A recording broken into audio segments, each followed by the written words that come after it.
Hi guys, I'm Dr. Tom Bates, And I'm Kemar, Roofe. and today we're here to discuss all things personal development, football psychology, and Kemar's brand new Two Halves Journal for players at all levels. Kem, great to see you. Thanks for coming. All good, mate, all good. Do you know what I like about this?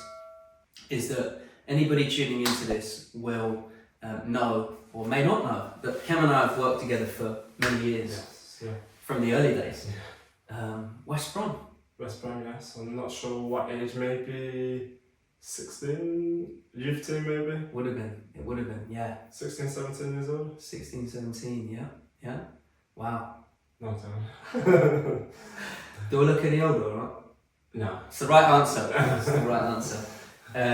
No, but in all seriousness, one of the things that I was really intrigued to talk to you about is, of course, the journal, Yeah. but also to help everybody understand the work that a footballer puts in, not just on the pitch, but off the pitch, Mm-hmm. not just technically, tactically, Yeah. physically, but also mentally Yeah. and emotionally. Yeah, for me it's been a massive part throughout my career. Yeah. Obviously since working with you, we was doing it in the classroom, we was doing it on the pitch, and it's made a big difference, and I've been able to continue that throughout my career. Yeah, I love that, mate, because I think that's probably the other thing that makes our work unique, is that it's not just in a classroom or in a room, Yeah, but we very much applied yeah. the mental and emotional Yeah. skills, strategies, training techniques on the pitch. Yeah. What stands out in terms of some of those things that we put into practice? For me, it was obviously getting the understanding the basics in the classroom, visualizing, writing it down, and repetition, and then being able to then go onto the grass and implementing it on the grass while training, while doing my shooting, Mm-hmm. while practicing the physical and the mental all under one roof, and it kind of gelled and marinated it all together, which was, I think, made a bigger impact. Yeah, one of my big memories is when we were working before the game. You were playing for Leeds United. Yeah. There was a scheduled game in a championship, and Leeds and Villa were both going for promotion at the time. You know the game I'm talking about, don't you? Yeah. And I've still got the screenshot of the text message, and we were working on self-talk. Yeah. And one of the things that I've circled on the screenshot is being ready all the way up until the 96th minute to get to take the one chance that defines the game. Yeah. And we were working on external self-talk. Yeah. So whilst the game is going on, Yeah. and for a striker, anybody watching it out there, Ken will tell you that you have to make 7 runs to get one pass. Yeah, because that was going through a period of time where I wasn't touching the ball that often, and obviously because of being a striker, you have to rely on people to give you the ball. So I was working on staying concentrated throughout the whole game, don't get frustrated, stay relaxed, stay focused, and you will get your chance at some point. And that was the perfect example in that game. Incredible. And one of the things I remember is looking at the TV footage is when the Sky cameras honed in on you, you could actually see you speaking out loud. The chance will come.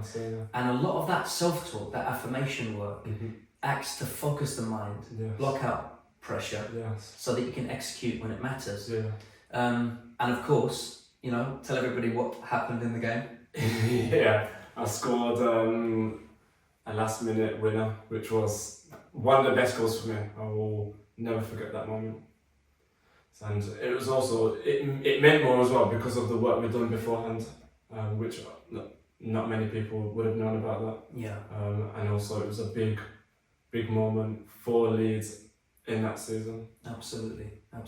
And I might have been off my seat jumping up and down at the time. That was just after I left Aston Villa, actually. Yeah, it would have been. So the result was even sweeter for me. No, I'm kidding. But what a great finish as well. On your left foot, I seem to remember it. Yeah. So again, it required even more focus and composure, because it was like a knockdown. A defender headed it to me, and I had to time it correctly and focus even harder because it was on my left foot. So yeah, it was just a perfect moment to round up the work that we've been doing. Yeah, amazing. And obviously part of our work together has been journal work, Yes. and that's been a continuous part of the process Yeah.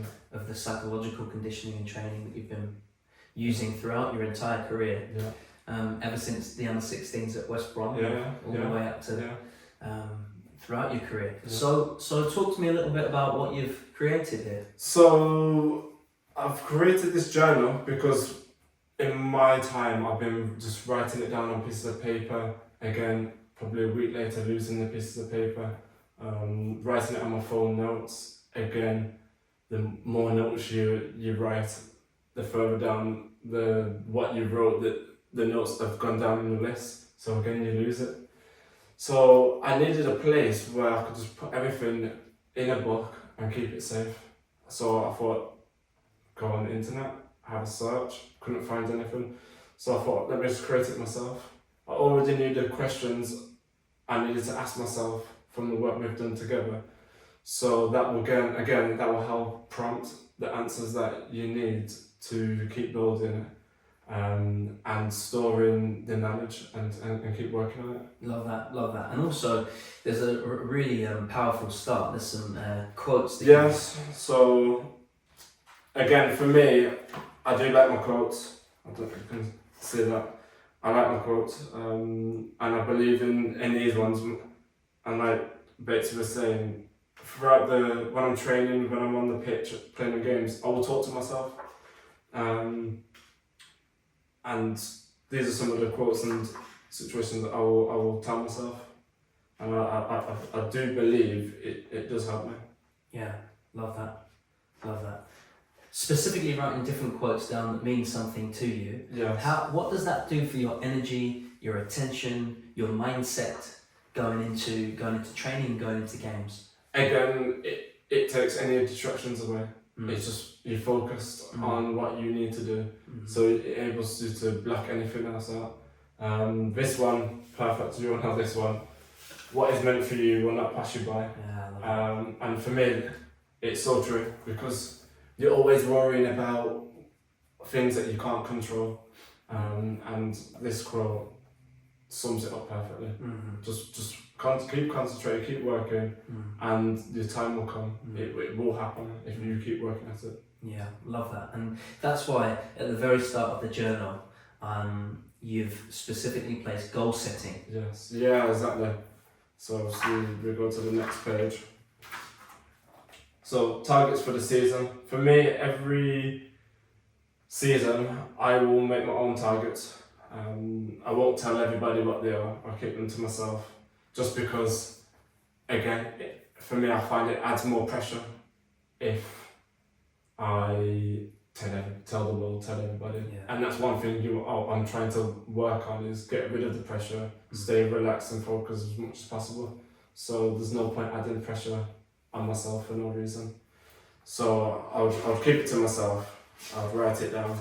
And I think it's important to have targets because you need something to aim for. And also on the page, I've put what will help you achieve the targets. So it's not only what you want to get, let's say I want 20 goals, but how you're going to get to those 20 goals. Yeah. So I think, again, that's important, to breaking it down step by step to get to the end goal. Yeah. And give an example of a time in your career when you've worked with a goal like that, and then ask yourself the question, what is it that's going to help me achieve this goal? Can you think of an example? Again, for me as a striker, it's always I want to score X amount of goals this season. And anyone can say, for example, you want to score 25 goals, anyone can say this, but how are you going to get there? What sort of things you're going to need to do to be able to get yourself in position to score the 25 goals? It could be literally down to your fitness or your work rate, your concentration to get in the positions to score the goals, or the type of goals you're looking to score. So it's all these different things, and like you said, for me, the big one is how many goals I'm going to score per season. And then you've got match day stats. Yeah, match day stats are here. Again, important. You play the game, and you write it down, who you've played against, the result, if you've scored, if you've assisted, or a keeper if you've kept a clean sheet, or defender if you've kept a clean sheet. And again, it's important because each week you jot it down, it's another step towards your main goal. Again, for me, if I want to score 20-25 goals per season as my target, each game I'd write down. If I've scored, keep ticking the box, and hopefully by the end of the season I'll reach my 25 goals for that season.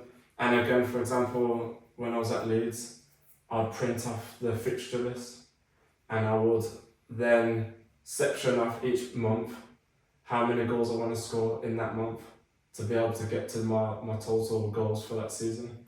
So for example, we might be having 8 games in January. So I'm thinking I might be able to score five goals in this month. Then that will add to the total for that season. So again, it's just breaking it down month by month, and it helps me focus just on that month. I don't need to worry about what's happening in the future. If I get my 5 goals that month, I know I've had a good month, and that's ticked off then. Love that, because that's one of the great things that I love about the work that we've been doing, but also the work that's channeled into the journal. Sometimes, when you set a big goal for yourself right at the start of the season, it can seem like it's a huge, great big mountain. Yes, yeah, exactly. So how do you take each step? Yes. Each step along the journey to focus your energy and attention and break it down into smaller goals. It makes it so much easier because again, you look at 25 goals and you think, oh, there's no chance I can get to 25 goals. But if you break it down month by month, maybe one month you might have less games, so you might just say, I'll get 3 goals this month. And you might achieve that, that's perfect. Or you might not, you might just score the 2 goals. But then okay, I now need to move that 3rd goal that I needed that month over to the next month, and just keep rolling over until you do it. What's the benefit of that mentally and emotionally? It takes any distractions away. Like I said before, I don't need to now focus on the bigger picture. I'm just focusing on this week's game, this month's set of games, and I just know I need to know that I need this many goals this month. If I've done it, perfect, I've had a good month. And again, sometimes you need to pat yourself on the back. I've had a good month. Yeah. And it keeps building confidence, and then it'll roll on to the next month. Love that. Now, one of the things that I wanted to share with everyone is that when you write something down, as opposed to just listening to it, a little bit like this talk that we're having today, when you write something down, when you think it, ink it, when you capture it and write it down, you're 75% more likely to not just remember the information, but also action it every single day. Yes. So it's like locking it in neurologically into the system to remember. So 75% more likely to benefit from the information that you think, but then action when you write something down. Yes. Yeah, because again, when we used to work in the classroom, it would be, we would visualize it, we would speak it, and we'd write it down, and then we'd go on the pitch and then put it all into practice. And for me, it was a perfect recipe. Yeah, love that. Now, there's parts of this journal that also allow you to reflect. Yes. Again, which is important. For me, I was lucky to have a dad that will put so much energy into football, into my football. From when I was young, all my games would get recorded. So we'd then go back home, watch them back, and we'd go through things that I'd done well and things that I needed to improve. We would watch it back many times, because again, the tape isn't there. So it doesn't matter what kind of opinion I had of my game, the video is unbiased, it will tell you the truth, which is good. So then we'd watch it back. There's times when we would, I don't know, maybe I didn't do a certain type of run to get on to the end of a slide pass to then score, or my type of finish for that area of the pitch was incorrect. So we'd look at that, okay, we'd write it down, and then the next day we'd probably go to the park and practice on it. And then hopefully the next time I play a game, I'll be in that same position again, and I'll do it correctly and get a more positive result from it. So again, so that's why I designed this page again, it's important to know how you felt before the session as well. Because you might be having a bad day, you might not be. Again, how difficult was the game or the training session? The game might have been really easy, you might have scored eight goals. Yeah. And you might not have really learned much from that game because it was so easy. But again, write it down. What did you do well? What did you need to improve? Your performance score, rate yourself how well you thought you did.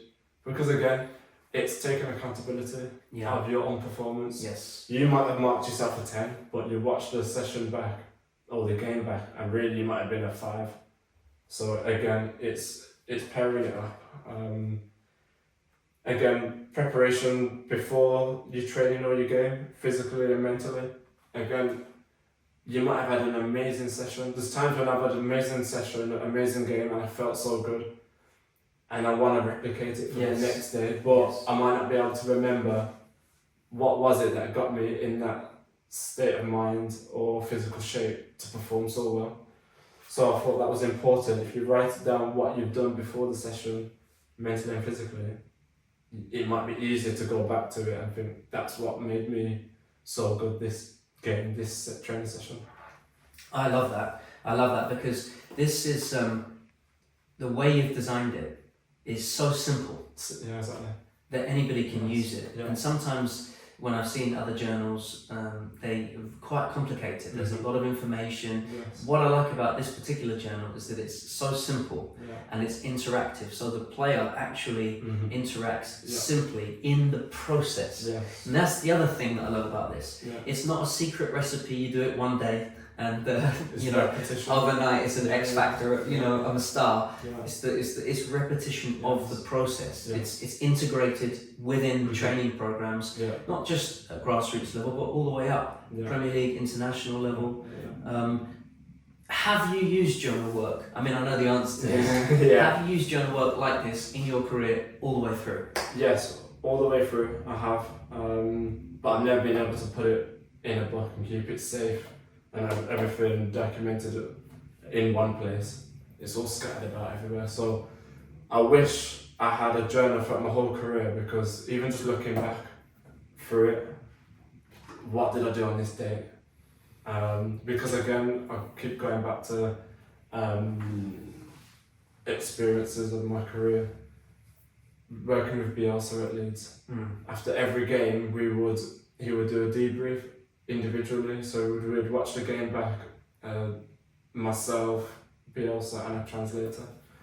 And he would tell you what he thought of your performance in that game, and then the translator would type it all down. He would give you the print off after the meeting, and then you'd go away. And I kept all those print offs. So again, even now when I'm playing, if I was stuck with something during a game, I might go back to his notes and see what he said. Stop Bielsa calling now. I hope so. Yeah, but you'd go back to it. Yeah, I'll go back to what he was saying, just as a reflection of, okay, am I missing something here? Why is it not working now? Or how could I improve what's happened now? What would Bielsa have said in those days? So it's just trying to keep learning and keep trying to remember past experiences. Yeah, love that. And obviously, life moves so quickly for all of us. Yes. And if we don't write it down or capture it, the information gets lost and the experience is forgotten. Yes. This is the antidote to that. Yes. This is the opposite of that. It's locking in the learning. Yes. Yeah, exactly. It's important because, like you said, the brain can only remember so much, and if it's written down, you might write something down and go back to it a month later. Because I might have had a chance 1v1 a month ago, and I done something incorrectly and I missed it. Reflected on it, wrote it down, and then a month later I might be in the same position again. I might have missed it. Okay, what did I say that went wrong the first time I done it? And then compare it, and then hopefully the third time I might have sorted out the issue. Love that. love that. I think this is also one of the things I've been thinking about this Two Halves Journal is that it's also a tool for you to use with your coach. Yes, yeah. With your coaches, Yeah. maybe with your parents or your support staff Yeah. or your individual specialist coach or whoever you work with, your psychologist for the players that do have one. Do you think that could be used as a tool to be able to spark conversations, structured conversations, healthy conversations, review, planning, strategies with players and their coaches? Yeah, it's a good point, because I suppose, say I'm working with you, you might not be able to get to every game or every training session of mine, so okay, let me document it. I can show you, see what you think about it. Or then you could maybe go, if it's a game, you can maybe go back and watch the game on the TV and then pair it up to what I've wrote. Also, I might have an opinion. Okay, let me read the player's opinion. Okay, now I know to develop a session to help with that. So I think it's perfect, yeah. Yeah, I love that. And a lot of football, particularly professional football in Britain, there is this, and obviously I'm speaking here not just from a theoretical perspective, but from all of my experiences as a coach in professional football. A lot of that has been working with you, but there is this sort of hierarchical, when it comes to reviewing performance, for some reason, football traditionally goes top down. So players come to sit in a room, they look at the video, and the coaches then tell the players what's right, what's wrong, what they could have done better, what their opinion is. Yes. I think this is a really important, powerful tool for players to reflect and not just reflect, but also be the creator of your own career. Yeah, because sometimes it's all well and good, say, us working together off the pitch, but when it comes to the game, sometimes you need to figure it out yourself. So if you're figuring it or trying to figure things out yourself with the journal, and then we can then talk to each other after the game and compare notes and whatever, then that's good. But if everything, all the information keeps coming from you to me, and I'm just listening, and I'm not working it out myself as well, you're not going to be next to me on a football pitch. Love that. It's like players can sometimes be dependent upon the support staff, particularly now. I'm talking more in academy, maybe professional setups where there's so many staff around now. There's so many specialists, particularly with the EPPP, with the Premier League, the Elite Player Performance Pathway and Plan. That is, this is part of creating not dependent but independent thinking players. Because I love what you just said there. In the heat of the moment, on the pitch, in the match, you don't have 20 staff around you. No, you have to act yourself. And it seems like the best players are the ones that can think that quickly in the heat of the moment and make the right decision as well. And again, you can't rely on other people. Yes, it's a team sport and you've got your teammates on the pitch to help you as well, but sometimes when you're on the ball, you've got to decide where that ball's going, when and where. No one else, it's not PlayStation, no one else can control you. You have to control yourself. Definitely, and particularly for young players. I notice more and more. I was watching some of the international youth football this week, and I noticed that the players were quite dependent. They were looking to the coaches for the answers that couldn't quite effectively manage the game.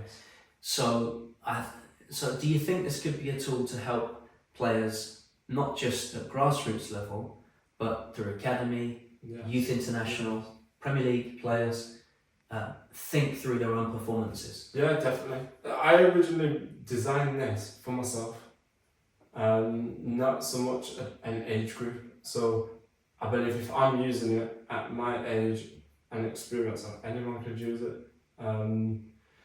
It's literally just about personal development. So if you want to get better, it's just another tool for that. It's not based on age or ability. Even if you're too young to write, okay, your parent could help you write it. So it's a perfect thing for, again, parents and child to do something together, to bond, to learn together. So I don't think you can go wrong. Love that. So If people are listening in and watching into this, where can they find?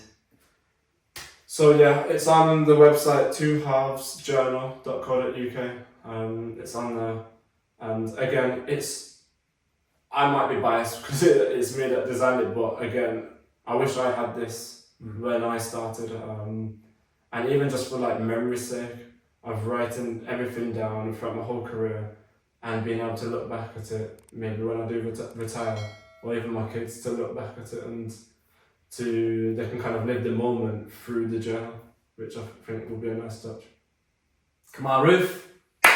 Thank you. It's been a pleasure.